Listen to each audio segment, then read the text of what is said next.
Good morning everybody, hello everyone, कैसे हैं आप सब? आई होप बहुत अच्छे होंगे। एंड आज का जो हमारा टॉपिक है वो है टाइप्स ऑफ कम्युनिकेशन। देखो, अभी तक हमने कम्युनिकेशन का एक बेसिक कॉन्सेप्ट क्लियर कर लिया था एक वीडियो में। अगर आपने नहीं देखा तो प्लीज़ जाकर वो वीडियो देखिए पहले, ठीक है। फिर आज हम करेंगे टाइप्स ऑफ कम्युनिकेशन। तीन तरह से हम इनको बांटेंगे, on the basis of relationship, on the basis of direction and on the basis of media और एक्सप्रेशन। देखो, सबसे पहले अगर हम बात करें on the basis of relationship, उसके अंदर हमारे दो टाइप के कम्युनिकेशन के टाइप होते हैं। एक होता है फॉर्मल कम्युनिकेशन और एक होता है इनफॉर्मल। देखो, अगर हम फॉर्मल की बात करें तो फॉर्मल का मतलब क्या होता है? जिसके अंदर फॉर्मेलिटीज़ हो, राइट। मीनिंग जहाँ पर रूल्स रेगुलेशंस या फिर आपको एक हायरार्की फॉलो करनी होती है, जो भी जिस भी तरीके से, मतलब आपको एक पोस्ट के ऊपर देखना होता है कि मीनिंग आपसे बड़ा है ये तो आप उससे किस तरीके से बातें कर रहे हो, छोटा है तो किस तरीके से बातें करो। मीनिंग जहाँ पर आप फॉर्मेलिटी को फॉलो करते हो उसको बोलते हैं फॉर्मल कम्युनिकेशन, ठीक है।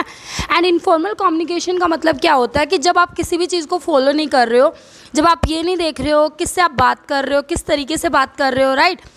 आप मतलब इनफॉर्मल तरीके से आप बातें कर रहे हो तो उसको बोलते हैं इनफॉर्मल कम्युनिकेशन। इसका सबसे अच्छा एग्जांपल है आपका ग्रेप वाइन।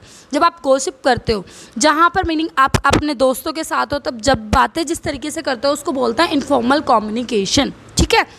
तो अभी तक जो यूजीसी नेट पेपर में देती है वो आपका इनफॉर्मल कम्युनिकेशन दे देती है कि इनफॉर्मल कम्युनिकेशन का दूसरा नाम क्या है, तो वो होता है आपका ग्रेप वाइन, राइट।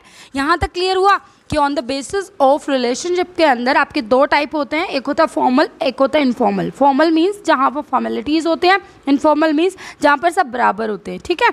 उसके बाद सेकंड नंबर पर आता है आपका on the basis of flow of direction.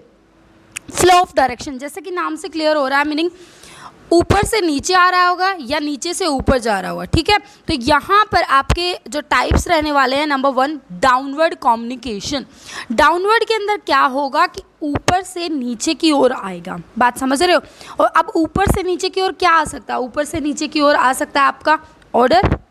जैसे मैंने अभी आपको बताया डाउनवर्ड कम्युनिकेशन के अंदर मैंने कहा कि ऑर्डर मीनिंग ऊपर से नीचे जा रहा है तो वो डाउनवर्ड कम्युनिकेशन हो गया, ठीक है। इसी तरीके से अगर हम बात करें नोटिस, इसी तरीके से सर्कुलर की बात करें, इंस्ट्रक्शन की बात करें। इंस्ट्रक्शन आप मतलब एक बॉस है, उसके नीचे एक एम्प्लॉई है, राइट, या फिर उसका सबऑर्डिनेट है। क्या इंस्ट्रक्शन सबऑर्डिनेट सुपीरियर को देगा या सुपीरियर सबऑर्डिनेट को देगा? कौन देगा? सबऑर्डिनेट सुपीरियर को देगा? ना ना ना ना, सुपीरियर सबऑर्डिनेट को देगा। क्यों? क्योंकि वो इंस्ट्रक्शन दे रहा है, वो डायरेक्शन दे रहा है, बेटा इस तरीके से काम करो, ये करो, वो करो।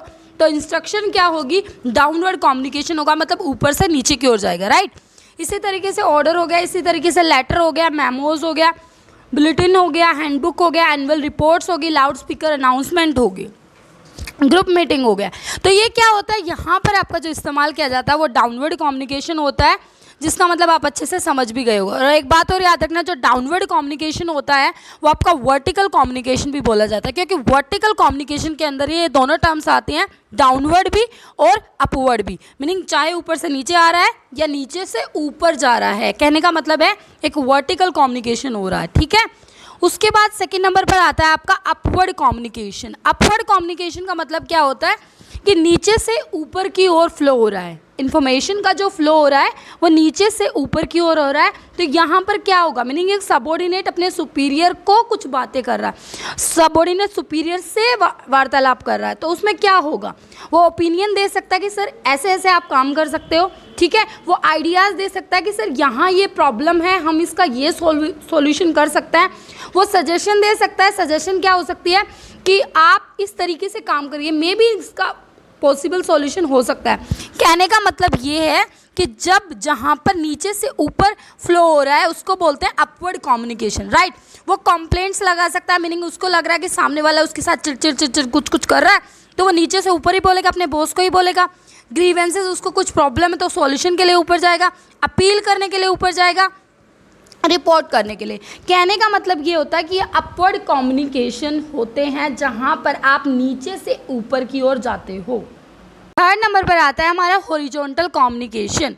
देखो, हॉरिजॉन्टल का मतलब क्या होता है? सेम लेवल का, राइट। मीनिंग जो पोस्ट आपकी है, जो पोस्ट सामने वाले दूसरे इंसान के हैं, वो दोनों जब आपस में कम्युनिकेशन करते हैं तो उसको बोलते हैं हॉरिजॉन्टल, ठीक है। और इसी का दूसरा नाम होता है लेटरल और इसी का दूसरा नाम होता है साइडवर्ड कम्युनिकेशन। कई बार आ जाता है ऐसे, मीनिंग आपसे पूछा जाएगा कि हॉरिजॉन्टल कम्युनिकेशन का दूसरा नाम बताओ, तो आप बता सकते हो ना, लेटरल भी और साइडवर्ड भी, मीनिंग जो साइड बाय साइड चलता रहता है। जैसे जैसे आप क्या हो, आप कौन से मतलब आप मिडिल लेवल मैनेजर्स हो, राइट, और आप मिडिल लेवल मैनेजर्स हो, और तो आप जब अपने मिडिल लेवल दूसरे डिपार्टमेंट के मिडिल लेवल मैनेजर से ही बातें कर रहे हो तो उसी को बोलते हैं हॉरिजॉन्टल।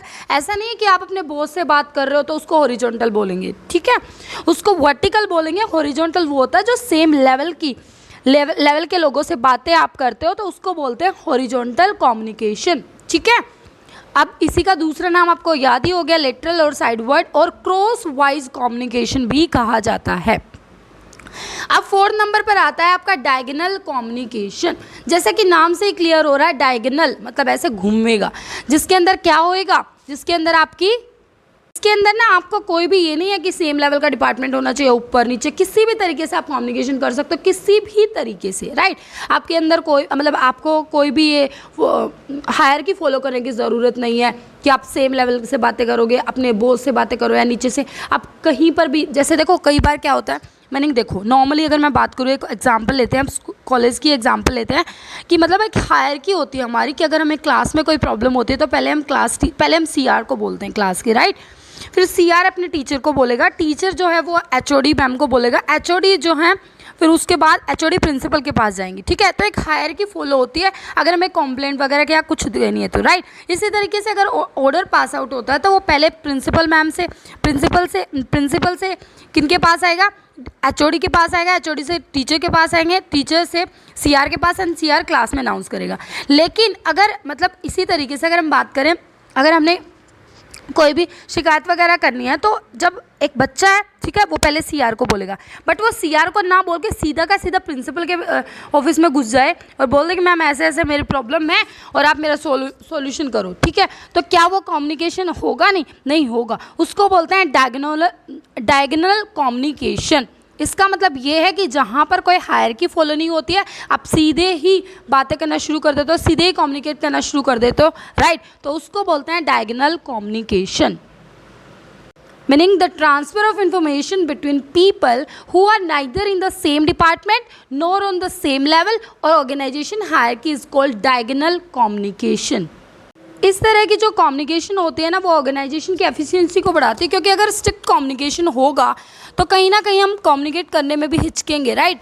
हमें लगेगा कि नहीं हमें गुस्सा कर दिया तो ये हो गया तो वो हो गया, तो इसी तरीके से मतलब प्रॉपर हम अपनी बातें नहीं कह पाएंगे जो हमें कहनी है। एंड आपको पता है कम्युनिकेशन का मीनिंग ये होता है कि जो बातें आप कहना चाहते हो सामने वाला वही समझ ले, उसी को बेस्ट मानेंगे, राइट। अगर वो आपका दूसरा मीनिंग निकाल रहा है तो अच्छी बात नहीं है ना, फिर तो आप कम्युनिकेट कर ही नहीं पाओगे, राइट। तो आपको समझ में आ गया। फिर आता है आपका next topic, that is on the basis of media और एक्सप्रेशन।